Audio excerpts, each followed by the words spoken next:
Okay, so these slides presents the topic coverage, history of photography, types of photography, creative photographs, and the camera. So let's go first the history of photography. So, so I just wanna introduce or discuss photography is. So also the importance of photography. So even art is a vision to see through the illusions of reality. And one of form of the vision and revelations is photography. So photography is a visual language. Our deepest emotions and moods can be touched and stimulated by photography. Pictures and snapshots are shared with other people. They even appear on different occasions. Photograph must also also uh, also be read, and they are abstractions like words. They create emotional reactions and responses. We must use our eyes in order to listen to what these photographs are trying to say. So photography on its own has a soul, the capability to get and arrange a space and a moment in plainly defined details and tonal values is one of a kind to photography. So photographs stimulates reality. So efficiency because our minds and memories unconsciously make us a part in the image.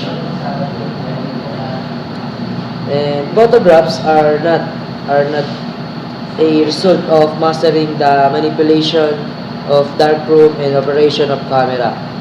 So persuasive images are most often influential expressions of lifelong concerns of the photographer.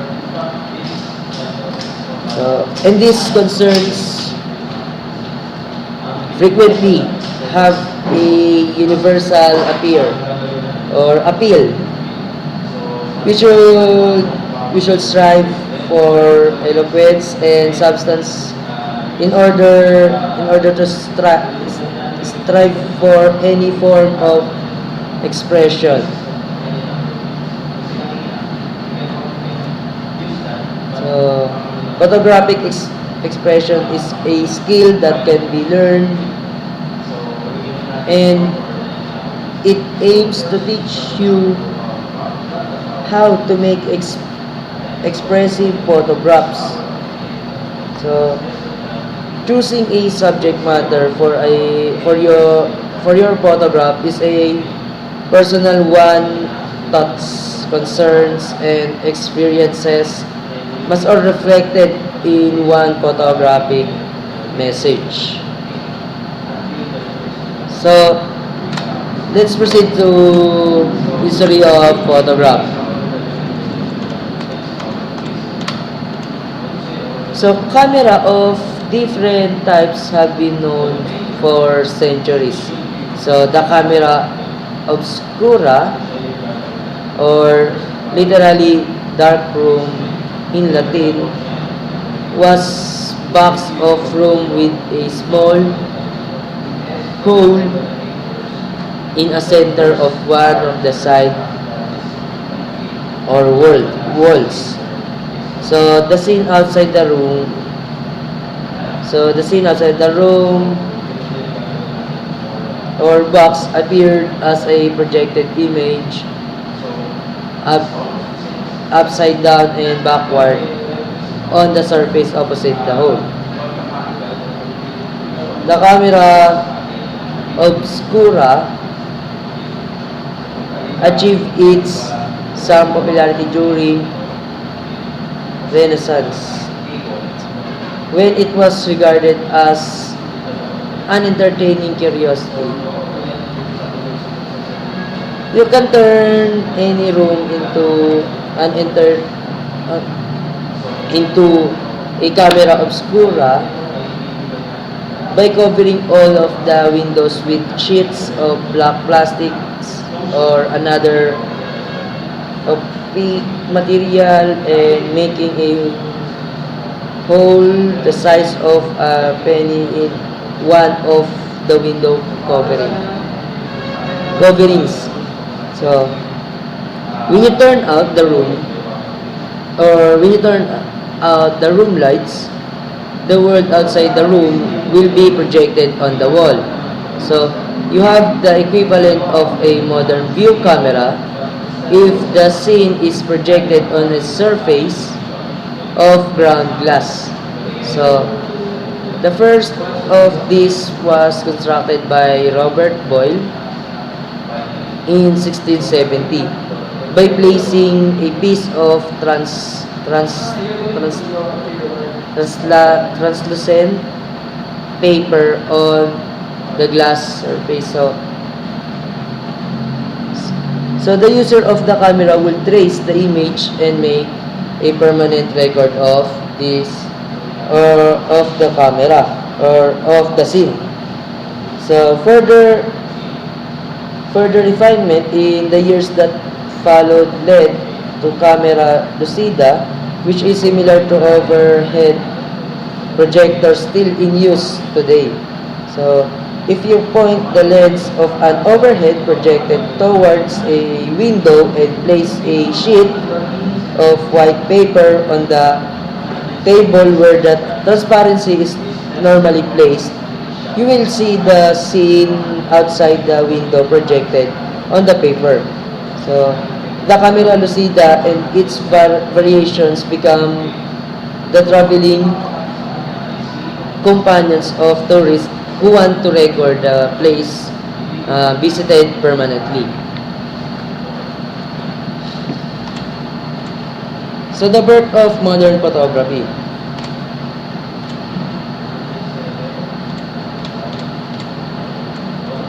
So at the beginning of the 19th century, several individuals began to question how to use chemical in capturing the image projected by the camera lens. So this problem was solved by L.J.M. Daguerre and William Henry Fox Talbot in 1839. So the method developed by Fox Talbot is the same as the one we use today. So the principles involved are a surface, either film or paper, is coated in the dark with chemicals that are altered by exposure to light. So the next one is the film of paper is exposed to light and an image is developed during or after exposure. So the last one, the image is fixed through chemical treatment so that the further change will occur when it is again exposed to light.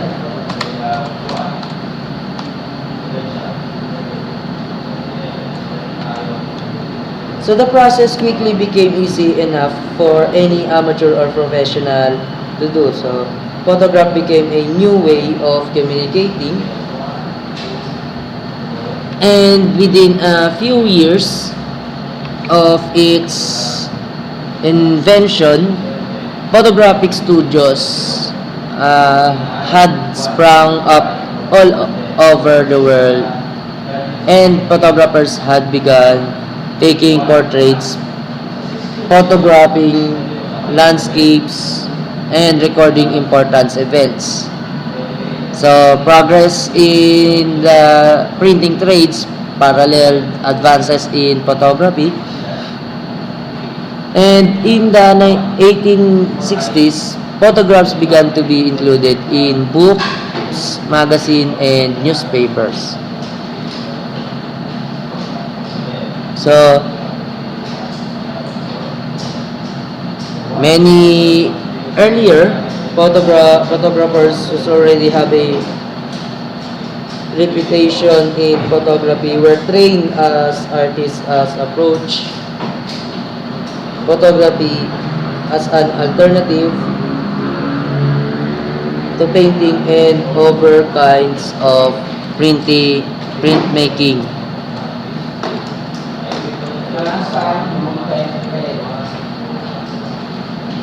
They brought the traditions and disciplines disciplines of the older art forms to their practice of the new medium. So, age-old concepts of composition form, shading, and color were transformed and applied to photography. These elements, when used creatively, will bring a measure of discipline to the emerging art form. So,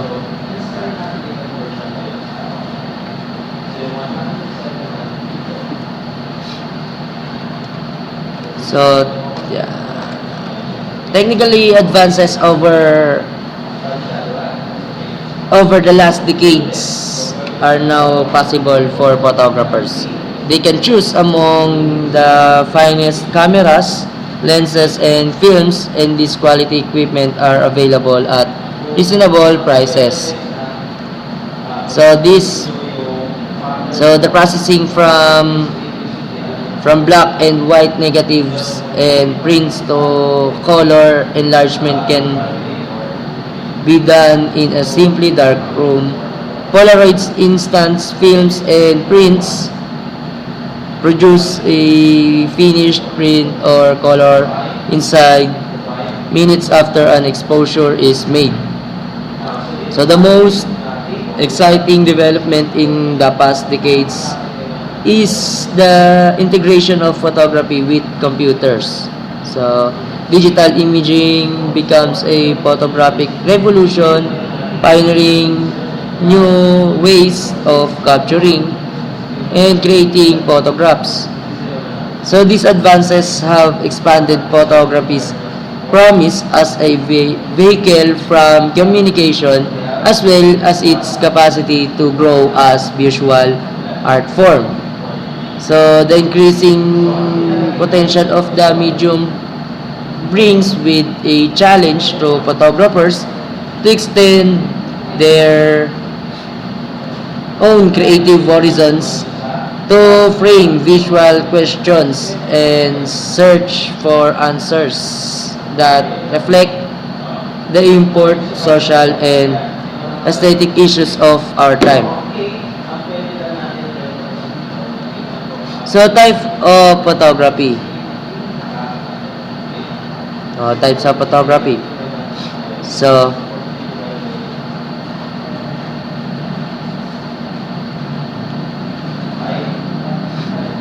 photography, types of photography.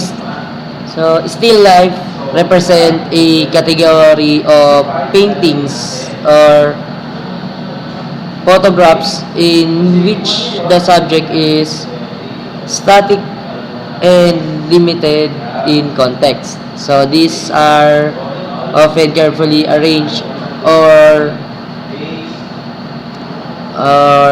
constructed by the artist. So though found objects have proved to have the greatest appeal for photographers. So typical subjects are floral arrangement.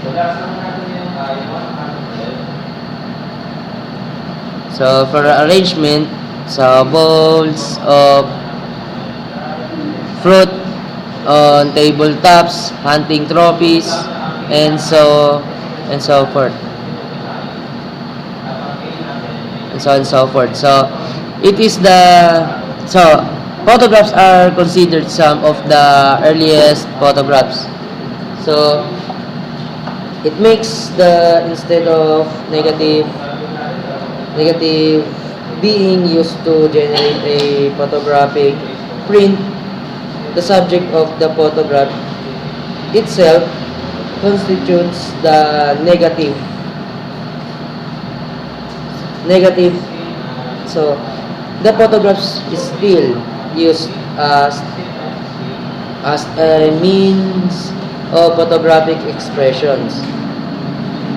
So with modern photographic papers, some of which are extremely sensitive to light, so it is possible to generate um, photographs by casting wing shadows on enlarging paper in contrast to photographs made from negatives.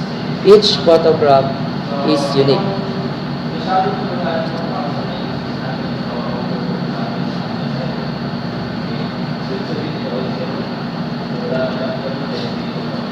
So, one of the earliest uses of photograph was for portraiture. So, which continues to be a major interest of photographers. Powerful portraits reveal the character of person or people they portray. So,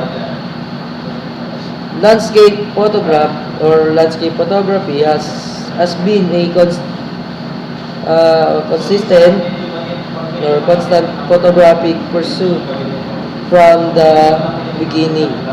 So, photography offered a straightforward economical means of making images both of own surrounding and of more exotic parts of the world. So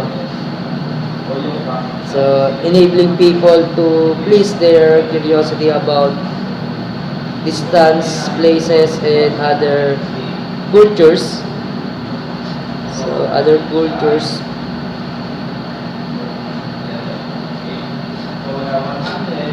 So the achievement the achievements of the early landscape photographers seems the more remarkable when you consider the conditions under which they were forced to work. So a portable darkroom tent also had to be uh, carried carried to be filled in additional to cameras and lenses. So glass plates were prepared on site, exposed and immediately developed. So the glass plate had to be dried and warped securely for the long trip home. If the negatives were satisfactory, so landscape photography, especially in America, became an important social force. So journalism journalism saw the potential of photographer for reportage. So photographers joined the military and carried their equipment onto the battlefield. So in the middle 1800s,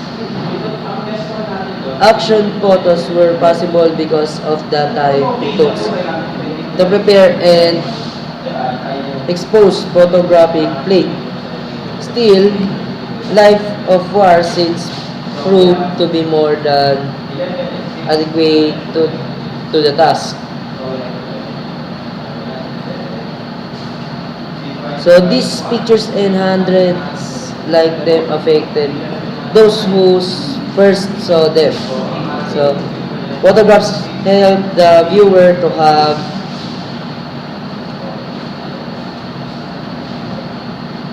mental image to the words used by the best writers describing the terrors of actual scene.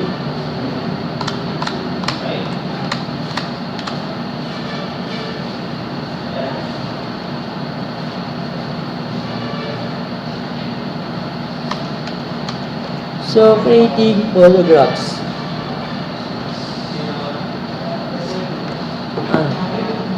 So,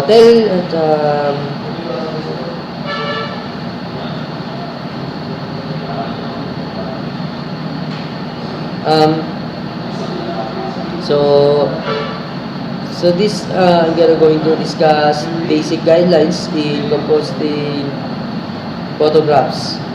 So, the primary goal of every photographer is use his or her camera artistically. So, learning how to compose effective. So, learning how to compose effective pictures usually comes in practice. So, knowing how to operate your camera and equipment prepares you mechanically to make pictures. So, every picture should have a purpose. So, even so-called snapshots can be effective photographs if the photographer gives some thought to the story he wants to tell.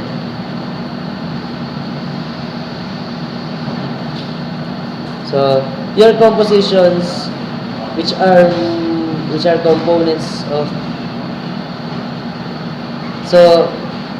components of the picture and their arrangement determine the message the message viewers get when they see the finished photographs.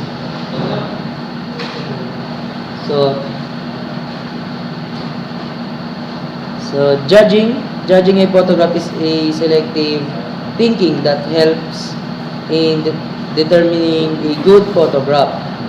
So every viewer has a personal criteria for what he like and dislikes. So viewer can reaction relates to the arrangement of the elements within the picture. So analyzing the negative aspects of the photograph will lead to a more positive approach to utilizing the elements of good compositions in your picture. So the basic guidelines in creating or making effective photographs are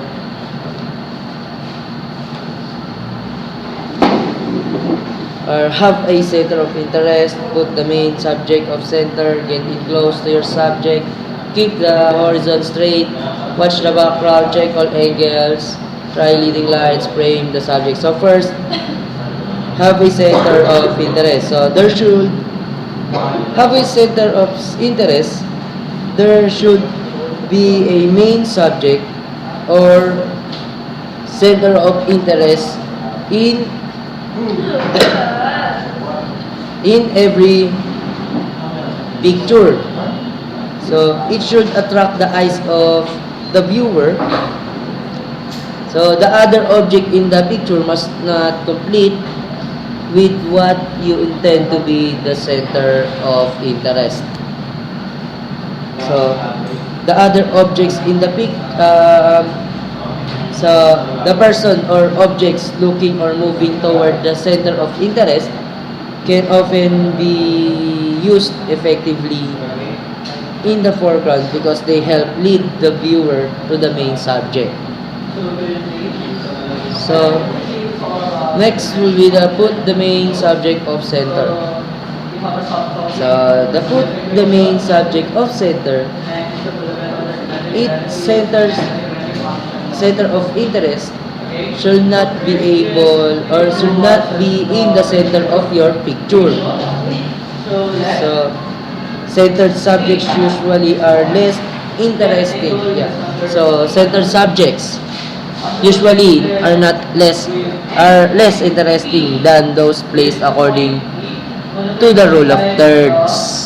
So mentally divide the scene in your viewfinder into thirds. So both horizontally and vertically. So, place your main subject along one of the four imaginary lines, or where the two of the lines intersect. So the subject should face or move toward the center of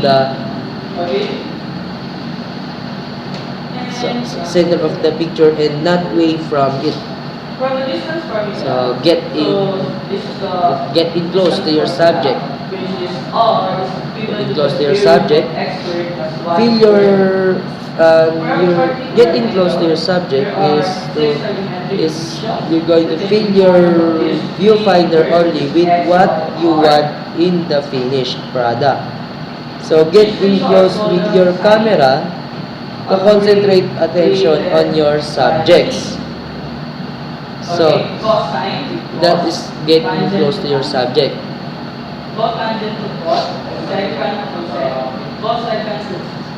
So keep the horizon straight. So the keep horizon straight is a symbol that is often ignored. Is keeping the horizon straight. So the result is a distracted viewer who is bothered by an leveled horizon. So level horizon.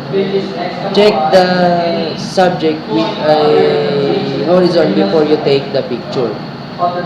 So watch the background.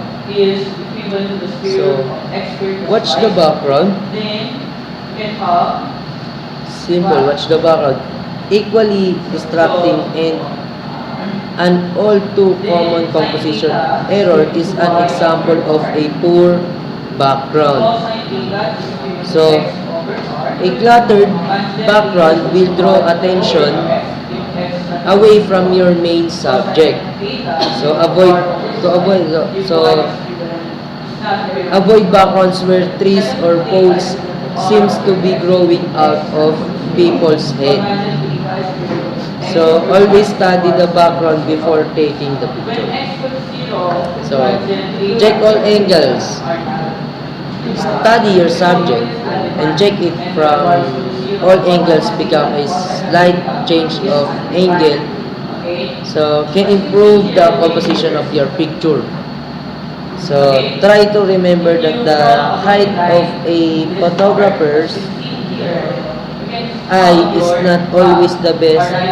Try to remember that the height of a photographer's eye is not always the best level for his camera. So changing your angle will alter the lighting of your subjects as seen by the camera. So in bad weather, eliminate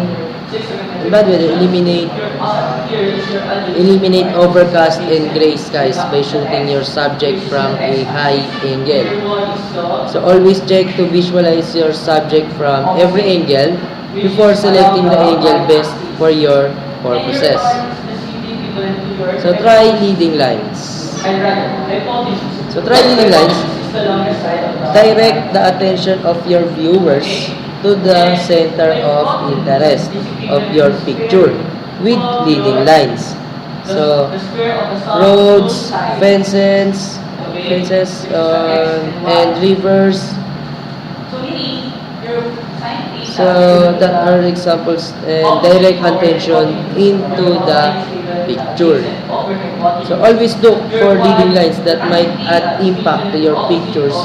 Then study the picture area for all possibilities. So frame the subject. So a natural frame will also direct viewer towards the main subject. So a very common and effective frame is a tree of overhanging branch to frame a scenic shot. So frames are kept in the foreground and give a feeling of depth to pictures. So they can surround the subject or just border the top or one side. Frames can be found at many levels and angles. So let's go with the camera. So these are the basic components of camera. So the basic components of the camera are that is the value of the ratio is a function of the angle theta. For example, when the value of the sixth arithmetic function angle theta is under position, if point A the basic component of camera are viewfinder,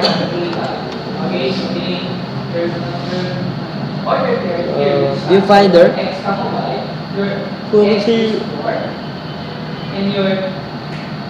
focusing mechanism, shutter, adjustable aperture, lens, body, device for controlling film alignment and advancement.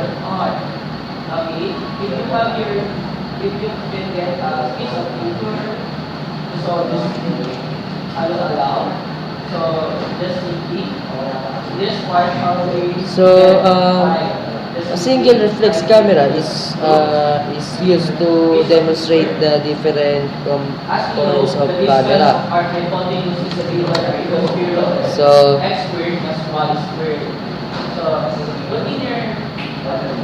So that image shows the front view of an SLR camera. So these are the parts of camera. So first, let's go with the film advance lever.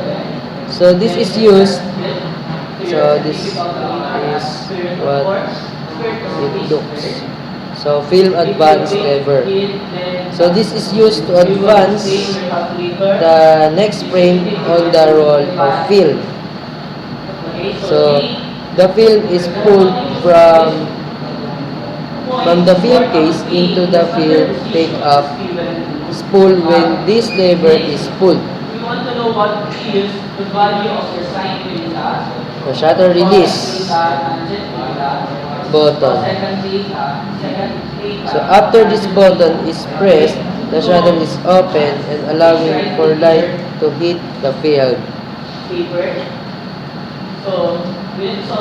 So shutter speed dial. So it determines the period of time. Shutter speed dial is it determines the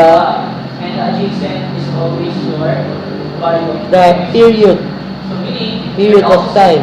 So most camera will have a varying shutter speed setting. So it is usually fractions of a second, which allows the light to hit the film.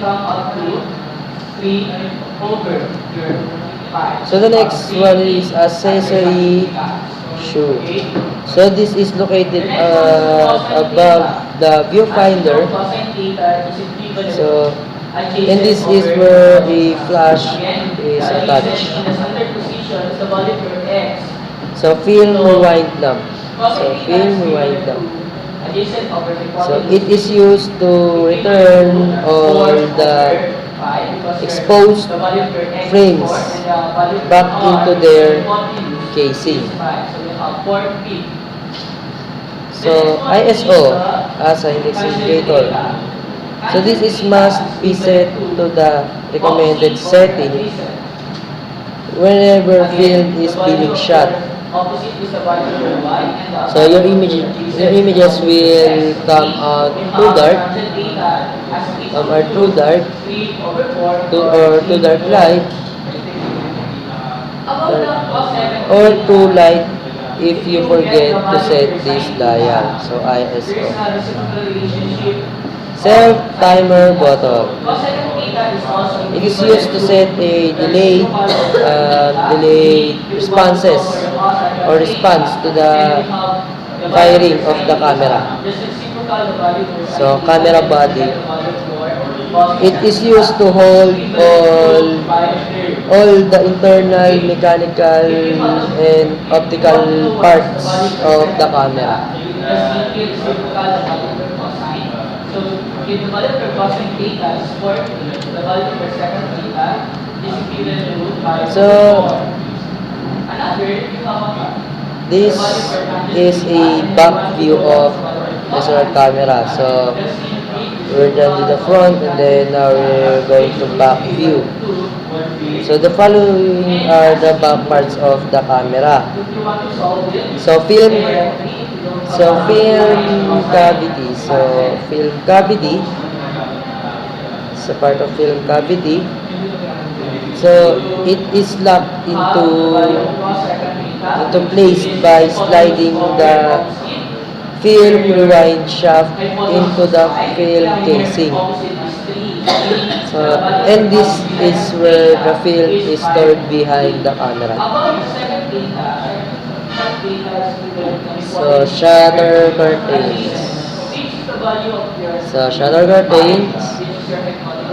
So, when the shutter release button is depressed, so this moves across and exposes the film. So, you may have curtain shutters or spring lift shutters depending on the camera type. So, viewfinder. You must look through this component to ensure that everything you want to appear in the photograph is included. So, films brackets. This is where the film is guided and pulled or pulled. Film take a spool. This is used to roll the film that is exposed. And camera back. This is used to enclose the film by using the light tight seal. And the last is pressure plate. This is used to make your negative properly wrapped and properly exposed. This is the part where the film is kept flat.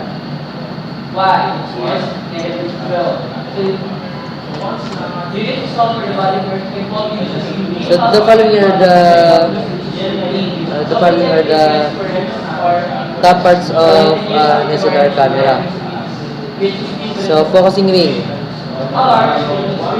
So focusing ring is used to bring the scene into focus. So this is used when you are looking through your viewfinder. So depth of field scale. So this provides you with information concerning focusing distances with certain f-stops.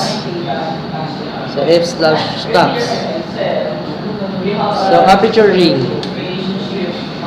So aperture ring, it manages the diaphragm or size of the opening between your lens and film which passes light.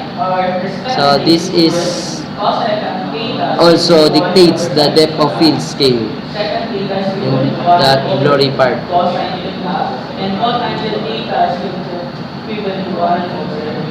So that will be the introduction of photography. So get ready for the online quizzes that I going to post. Then stay active. So okay. Thanks.